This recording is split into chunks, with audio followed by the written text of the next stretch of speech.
question for you guys is when you should start. You want to create an environment where you dig your well before you're thirsty. I told you guys in 2011 I started a fund with my partners. My only regret was that I didn't start a 9-figure fund. Honestly, I wasn't thinking big enough. I was 25. I'm like, we raised whatever, tens of millions of dollars. Like, this is amazing. And, tens of millions today would be worth a lot more than it was then, in terms of economic value. But still, why wasn't I thinking bigger? And I didn't know. I didn't know what I didn't know. But today, I know, and we want to make different decisions. So the question for you guys is when you should start. Well, obviously the best time would have been in 2011 because that would have been a fantastic time. And the next best time is actually now, literally right now. Because you can learn the business, you can pair yourself up with the right people. Do you bring capital? Do you bring contacts? Do you bring asset management? What do you bring to the equation? And bring that to a team or form a team. And the next couple years will be probably the most impactful in your lives. Because I can tell you right now, I don't have a slide for this, but there is, so one of my mentors, Ken McElroy, he owns MC Companies out of Arizona. He's over $2 billion in assets now. He wrote a lot of the books for Rich Dad, Poor Dad, Robert Kiyosaki. Him and they're best friends. He's his Rich Dad advisor for real estate. So he was my first mentor. When I raised the first tens of millions of dollars before I broke out on my own, I raised money for him. And when I interviewed him on his podcast a few months ago, one of the things he brought up to me that I brought it front row center in my mind was that when the 07-08 crash happened, the other thing that happened is a lot of builders got wiped out. A lot of the builders and the ones that didn't get wiped out were shit scared to build because of what was going on in the economy. So not just on the residential side, but on the multifamily side. And so from about 2010, essentially from 2007-08, when the crash happened, till about 2012, they didn't build multifamily. Like, they literally weren't building multifamily. So that 5-year, 7-year gap in new builds, we've never recovered that. And that amount a few years ago was 5 million homes that are required to house people. That number is closer to 7 million now. So that gap has only grown. So why do I share that with you guys? Well, in the context of what I do with the Burke Apartments, it's clean, safe, affordable housing. I paid $11 million for this thing. As you guys drive this property today, especially for those of you who used to live in California or other parts of the world, you'd be like, 11 million? This would be like $1 billion back home. And the reason for it is because the replacement cost is so important today in real estate. It's never mattered. Replacement cost, as the name implies, what does it cost to replace said building? I never cared. My partner, he's not here today, Raymond, he's done over $3.5 billion in transactions. He's been in the business for almost 40 years. Literally, he confirmed this. He goes, 5 years ago, nobody in commercial real estate really cared about replacement costs as a number. We all used it for insurance. That was literally the only time any of us would look at the replacement cost of anything is when we have to go negotiate. And then we would fight for it to go down, obviously, because we want to get the insurance down, right? So today, replacement cost is one of the biggest unfair advantages you guys have with value-add multifamily. Because as you'll see the property today, drive through it and ask yourself, could I replace this today for $11 million? Never. That wrought iron fence that goes through the front of the property, that'd be $100,000. Just that wrought iron fence all the way up the property. Paved parking lot with concrete.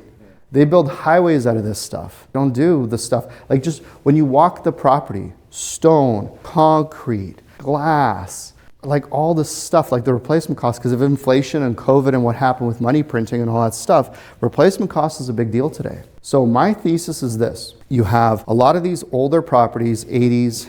By the way, I typically don't recommend you go below 80s, and we'll talk about, Kim, we kind of talked about that a little bit, but I don't recommend you go pre-80s, and I'll talk about that why after. But post-80s, ideally 80s to 2000s, properties that people just got a head on their skis on. They just got over-leveraged, overzealous. They paid too much for it. They either paid too much, they got the wrong debt, or they didn't spend their money properly, or they mismanaged it. And I'm betting that there's hundreds of these properties, just in Houston alone. I hear murmurs all the time. Hey, would you look at this? I have brokers literally saying like, hey, so like theoretically, if I had this deal and they're describing something to me, I don't know exactly which property you're talking about, right? Like but my point is that there's a lot more of this stuff coming. And when you combine the fact that you're gonna have the replacement cost, who in this room would think that plumbing is gonna be cheaper in 5 years? Or concrete is gonna be cheaper, or wood's gonna be cheaper? None of us, right? We all inherently know that things are gonna be more expensive. We all feel that way. So if we all feel that way, that's probably how most people feel. Labor's more expensive too.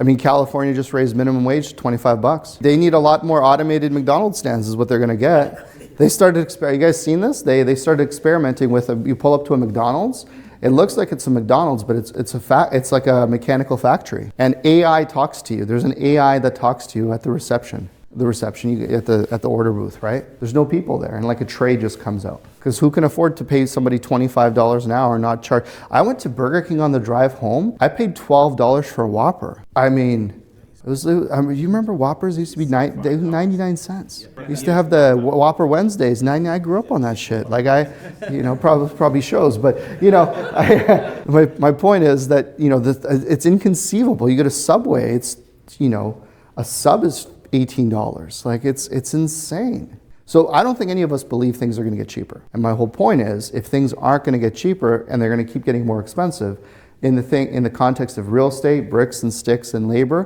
put up the stuff now. There's a big thing in the news where, oh my God, they're overbuilding the higher end properties here in Texas and there's going to be a glut of rentals. Yeah.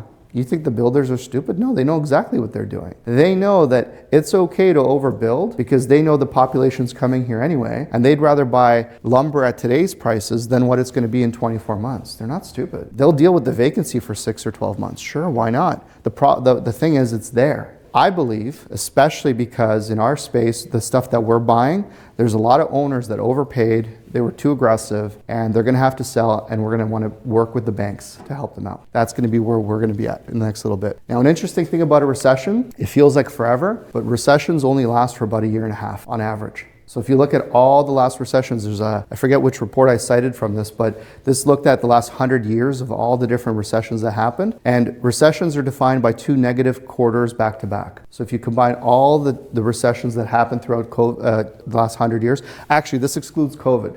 This report excluded COVID because COVID was like a 2-month recession. It was the weirdest thing in the world. But with the exception of COVID, the average recession lasts, like I said, 17 months. So the point is, we may not be in a recession right now, but we're pretty close. And when we hit it, that's not the time to start getting set up, because by then you need to be ready to have those conversations. That call I had with the broker yesterday, when I was in the car and we were talking, like you could clearly tell that the guy hadn't sold something in a while.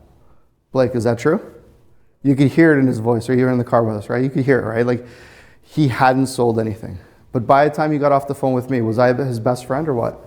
Yeah, he was very excited to stay on the phone. And the point is I'm trying to impart as much of that on you guys as possible, but you want to create an environment where you dig your well before you're thirsty, where you have people buy in, you have your investors buy in, you have your team buy in, you have people buy into what you're doing before you've done it. Like even today, the fact that you guys are going to be boots on the ground, you guys should mentally be thinking about how you can leverage that and literally pull out your phone and shoot some content.